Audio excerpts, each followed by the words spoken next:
પદ્મશ્રી જોરાવરસિંહ જાદવ હવે દેહ સ્વરૂપે આપની વચ્ચે નથી, ત્યારે આ શાબ્દિક શ્રદ્ધાંજલિ અર્પણ. જોરાવરસિંહ બાપુના કાઠિયાવાડી રોટલાનું વર્ણન. આદરણીય જોરાવરસિંહે લોક સાહિત્યમાં ખૂબ કામ કર્યું છે, એમાં પણ કાઠિયાવાડ વિશેષ. કાઠિયાવાડની મહેમાન ગતિ સ્વર્ગને પણ ભૂલાવે એવી.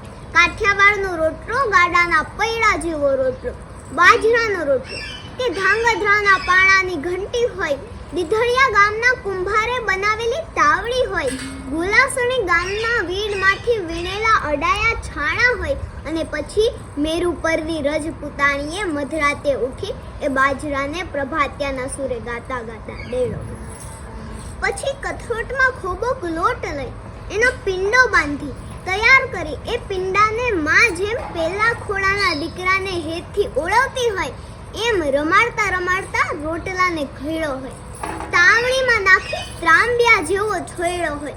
પછી કોકટી કાઢી પીઝાણંદ જેને ગોતવા નીકળો હોય એવી નવચંદ્રી ભેંસનું ઘી હોય. શિયાળામાં પાટિયામાં ઘીમાં આંગળીઓ નાખો તો નખમાં પાય વાગે એવું ઘી ભર્યું હોય, અને ગીર ગાયનું તાંસડી ભરેલું દૂધ પડખે મૂકી દીધું હોય, અને એ વખતે શામળીઓ શ્રી કૃષ્ણ કદાચ ત્યાંથી નીકળે તો બાવળું ઝાલી ભર્યા ભોજન થાળ માથે બેસાડી દે.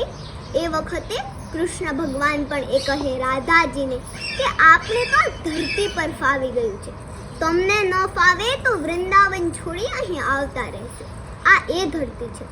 કૃષ્ણ ભગવાન કાઠિયાવાડમાં ઓમથા ભોલા નહોતા પડ્યા, શામળિયાને સ્વર્ગ ભૂલાવે એ કાઠિયાવાડ, અને આ એ રોટલો છે કાઠિયાવાડ.